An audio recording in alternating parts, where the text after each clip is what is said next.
जो कुछ भी होता है वह अच्छे के लिए होता है। लेकिन जब हमारे जीवन में कोई बुरा अनुभव आता है, कोई सपना टूटता है, कोई रिश्ता छूटता है, तब यह बात मानना मुश्किल हो जाता है। हम सोचते हैं कि आखिर हमारे साथ ही ऐसा क्यों हो रहा है। लेकिन समय के साथ जब हम पीछे मुड़कर देखते हैं तो समझ में आता है कि वो बुरा अनुभव ही हमें एक नई दिशा में लेकर गया। अगर किसी ने आपका साथ छोड़ दिया, या कोई नौकरी नहीं मिली, या कोई सपना पूरा नहीं हो पाया, तो समझिए कि वह अंत नहीं है। हो सकता है वो किसी नई शुरुआत की शुरुआत हो। श्रीमद् भगवद गीता में श्री कृष्ण कहते हैं, तुम्हारा अधिकार केवल कर्म करने में है, फल पर नहीं। इसका मतलब है कि हमें सिर्फ अपने काम पर ध्यान देना चाहिए, परिणाम अपने आप सही समय पर मिलेगा। इसलिए जब कुछ गलत हो तो परेशान मत होइए, बस मन में यह विश्वास रखिए, शायद यह भी अच्छे के लिए हुआ हो। एक बार की बात है, एक राजा के पास बहुत सुंदर और बड़ा बगीचा था। उस बगीचे की देखभाल एक किसान करता था। हर दिन वह किसान बगीचे से ताजे और मीठे फल लाकर राजा को देता। एक दिन किसान सोचने लगा, आज कौन सा फल लेकर जाऊं।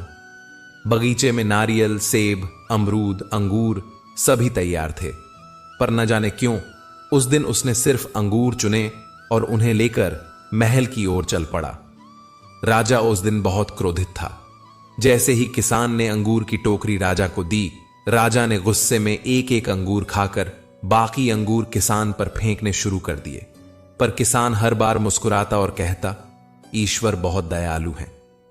राजा को यह सुनकर और गुस्सा आया। उसने कहा, मैं तुझ पर अंगूर फेंक रहा हूं और तू ईश्वर को धन्यवाद दे रहा है।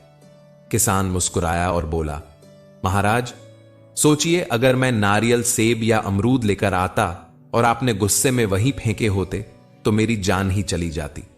पर देखिए, ईश्वर की कृपा है कि आज मैंने सिर्फ अंगूर ही लाए, इसलिए मैं ईश्वर का धन्यवाद कर रहा हूं।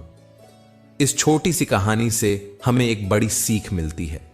जो कुछ होता है वह हमारे भले के लिए ही होता है, चाहे उस वक्त हमें बुरा ही क्यों न लगे। जीवन के हर अनुभव का एक उद्देश्य होता है।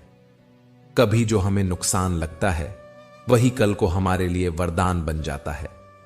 जब जीवन हमारी उम्मीदों के अनुसार नहीं चलता तो हम परेशान हो जाते हैं, दुखी हो जाते हैं। लेकिन हो सकता है वही रास्ता हमें किसी बड़े नुकसान से बचा रहा हो। अगर आज आप किसी परेशानी से गुजर रहे हैं तो हिम्मत रखिए,